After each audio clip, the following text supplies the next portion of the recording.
Face aux jeunes du département de Grand Bassam, le ministre de la Promotion, de la Jeunesse et de l'Emploi des Jeunes a eu des échanges directs et ouverts en ce qui concerne leur insertion socio-professionnelle. Occasion pour les jeunes du département de Grand Bassam de poser des préoccupations et de s'informer sur les actions de développement initiées à leur profit. Nous ne sommes pas prêts pour des violences post-électorales, mais nous sommes plutôt prêts pour entreprendre et gagner notre vie. La guerre ne nous arrangera pas, mais entreprendre et être demain des cadres de notre région, de notre pays, sera notre plus belle histoire. Insistant sur les mesures prises pour rendre effective l'autonomisation des jeunes à travers le programme Agir pour les jeunes, Mamadou Touré, qui avait à ses côtés des élus locaux de la région, rassure en ce qui concerne l'engagement du gouvernement à leur offrir un avenir meilleur. Il a également souhaité que les jeunes ne soient pas un instrument de déstabilisation, mais des partenaires pour le développement.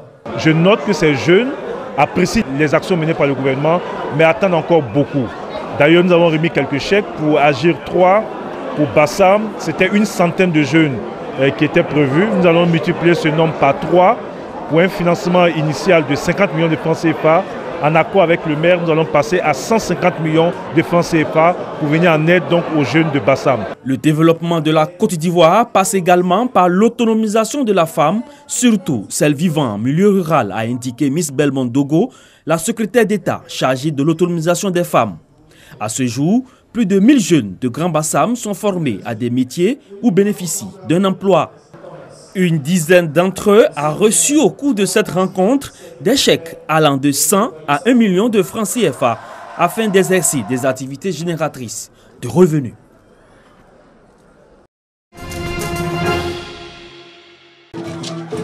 Les habitants des villages de Tiazalé, Lehiri Gaudier, Titidou et Babodou, dans la sous-préfecture de Sago, département de Sassandra, n'auront plus besoin des panneaux solaires et autres batteries pour suivre la radio et la télévision.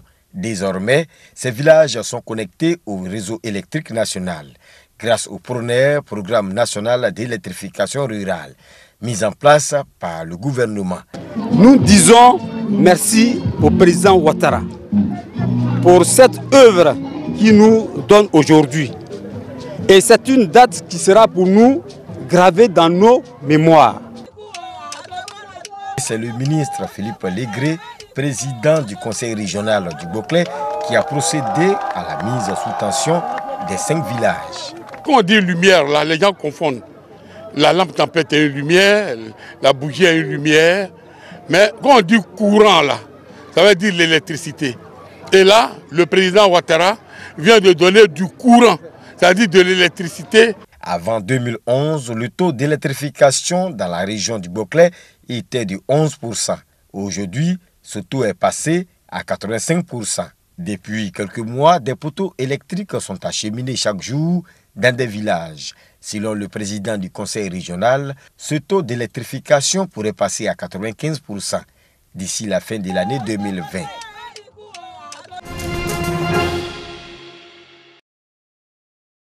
Bienvenue à Zonle 1, village dense situé dans la sous-préfecture de Gbangbe-Guineyati, département de Man, région du Tongpi. Ici, les populations dans toute leur diversité font bloc autour d'un idéal commun, la paix à travers le vivre ensemble en harmonie. Cependant, elles émettent des doléances. Dans cette région, nous sommes le premier village producteur de café cacao. Mais aujourd'hui, nous sommes dans les difficultés. Nous n'avons pas de route et nous n'avons pas d'école. Nos enfants qui sont là, ils sont beaucoup, ils sont nombreux dans ce village-là. Un bâtiment de 3 classes.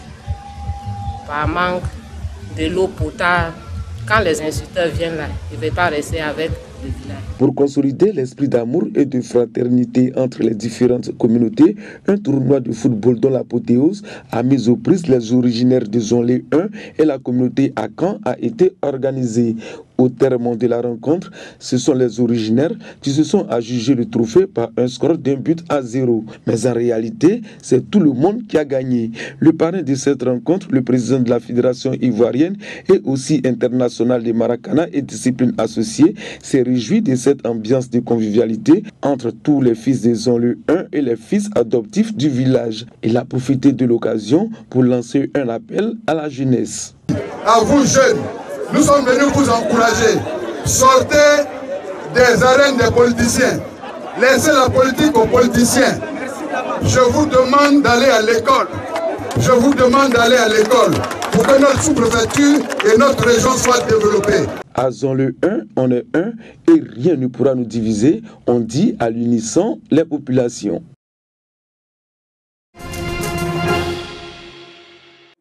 Centre culturel de la commune d'Abobo. Chorégraphie, pas de danse exécutée dans un langage corporel bien ficelé. L'on voit bien que ces artistes ont le rythme dans la peau.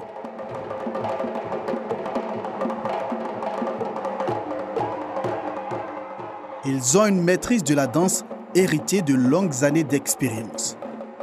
Pour mieux s'organiser, ces danseurs ont décidé de créer un collectif, le collectif des acteurs de la danse de la commune d'Abobo, CADA. Ange Gbadié en est le président.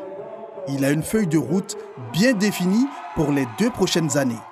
Notre mission, c'est de créer des lucanes pour tous ceux qui sont autour de nous. C'est pour créer des festivals. Notre souhait, c'est d'avoir un centre à nous. Parce qu'il n'y a pas un centre approprié pour les danseurs. Et on veut créer aussi une compagnie communale. On veut aussi créer des espaces de formation pour les tout petits. On veut aussi apporter cette énergie autour de ce travail pour montrer qu'à Bobo, il y a des gens qui espèrent et qui croient à ce travail, à ce métier qui est la culture. Une initiative saluée par des artistes qui ont fait, comme ces danseurs, leur premier pas dans la commune d'Abobo. Occasion pour le parrain de la cérémonie d'appeler les jeunes à cultiver la paix. Il ne faut pas qu'il va voir qu'aujourd'hui tout le monde est là, ils sont venus m'entourer, faire des trucs. Non, il faut qu'ils se mettent au travail. C'est le travail qui paye. Nous, on est là pour encourager les jeunes, surtout moi, Mawa. Je me suis trop battu pour ça, donc je suis là pour les encourager. Le premier magistrat de la commune veut faire d'Abobo le centre d'attraction de la culture en Côte d'Ivoire. Le collectif des danseurs d'Abobo va promouvoir la danse au niveau de notre commune. Nous allons accompagner ce collectif pour qu'ils puissent atteindre leur but. Pour cela, nous voudrons que ces jeunes gens cultivent au sein de leur collectif la paix, la cohésion, l'union entre eux. Créé il y a 3 ans, le collectif des acteurs de la danse de la commune d'Abobo comprend également des instrumentistes. Il entend recenser ces acteurs et réorganiser le secteur de la danse au sein de la commune.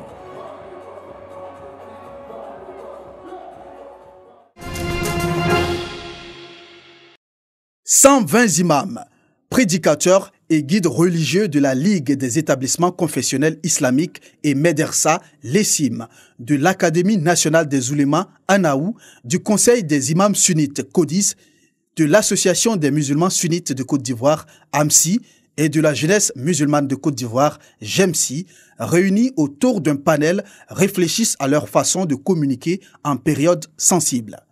À la veille de l'élection présidentielle, ces guides religieux venus de toutes les régions du pays veulent contribuer à apaiser les tensions à travers la communication.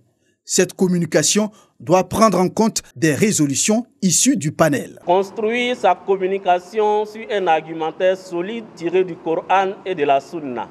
Adopter un mode de communication qui tienne compte des objectifs généraux de l'islam, notamment la préservation de la vie, de l'honneur, des biens et de la foi.